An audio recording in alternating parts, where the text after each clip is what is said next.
Good evening. My purpose this evening is just to make a few comments on the first step of Alcoholics Anonymous. This is the first in a series of 5 films on each of the first 5 steps. We begin obviously with number 1.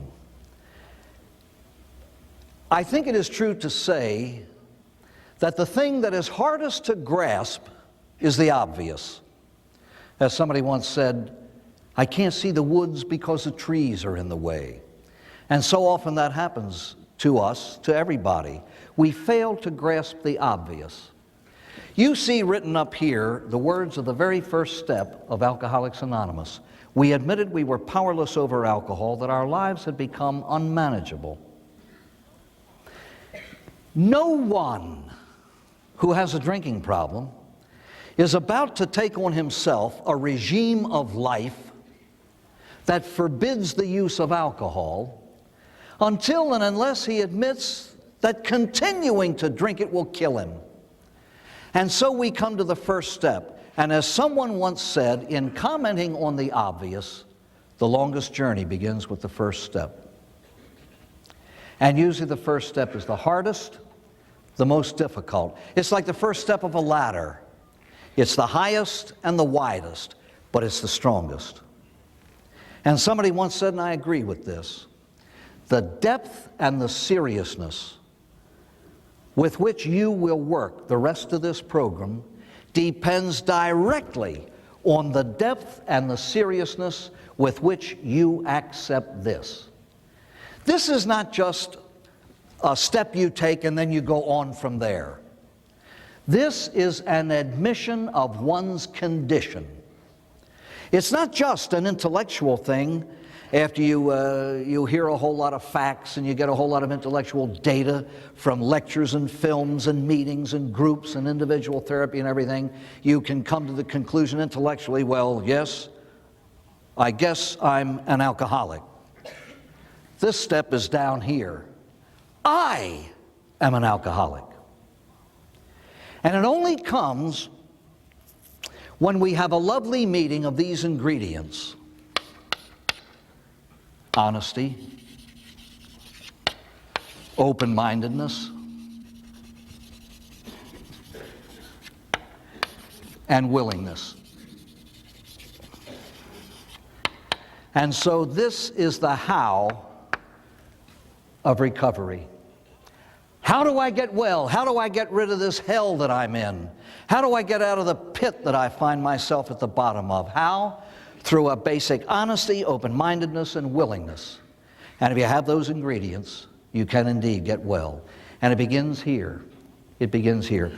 In 1935, 2 men sat down at a kitchen table. One had 6 months of sobriety, one had about 6 hours.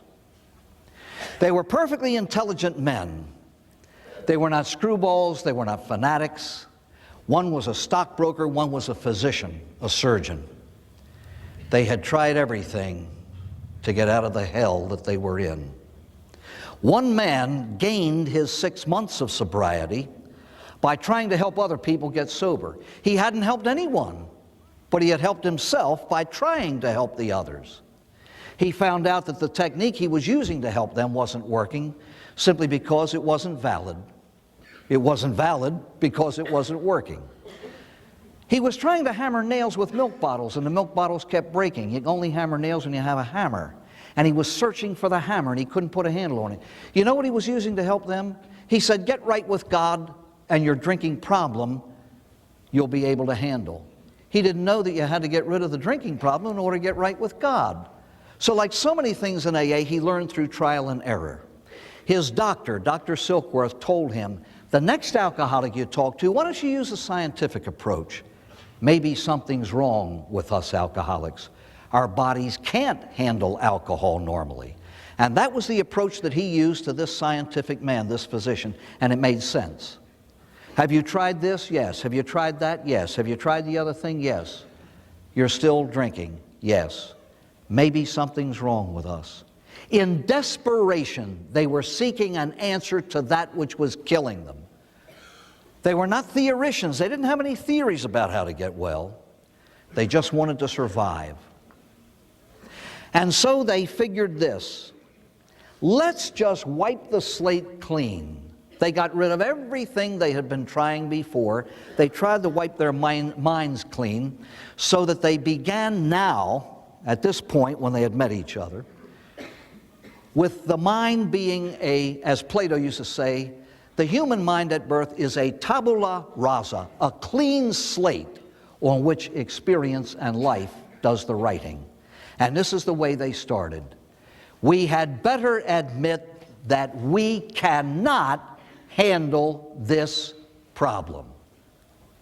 That's the way they started to get well. How can you get well unless you admit you're sick?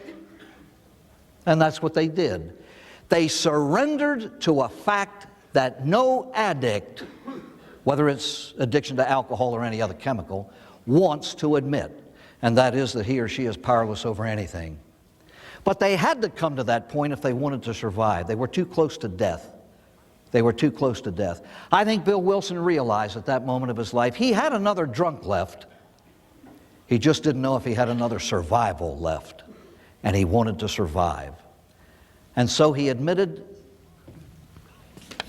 a powerlessness over alcohol. That's a horrible thing to ask any human being to do, is to admit he's powerless over anything. And yet he had to surrender to win the war. That is the great paradox of recovery. We surrender in order to gain victory. Sounds crazy, doesn't it? But you know what it boils down to? Alcoholics and drug addicts are perfectly otherwise intelligent men and women. This is the comparison I always use. They climb into a boxing ring every day of their lives with a champion and get beat up. And they keep getting into the ring. 16 years they get out of bed all black and blue, crawling along the floor, heading for the ring. Guess what's going through the little BB shot that they call a brain? How can I not get beat up today? While they're putting the gloves on. AA leans over their shoulder. Now listen to what AA says. Don't get in the ring.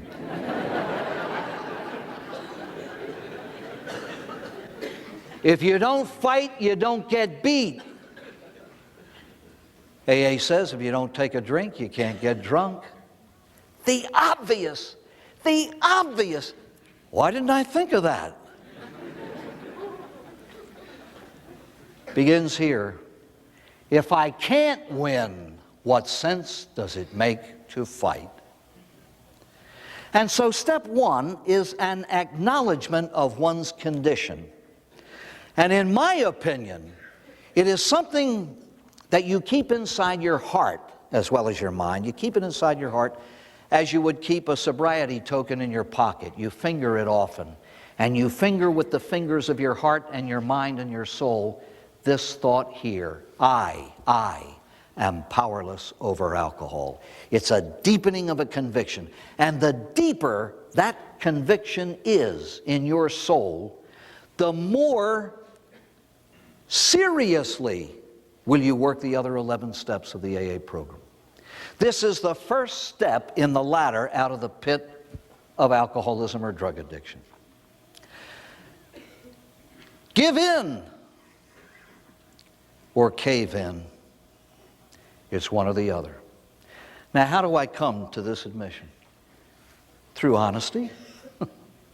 Through honesty. I once heard a man say to his patients, look at the record. Look at the record. Look at your record. If you come up with this, when I drank, I didn't control it, it controlled me. And my drinking made problems. What makes problems is one. And if your drinking makes problems, that's a drinking problem.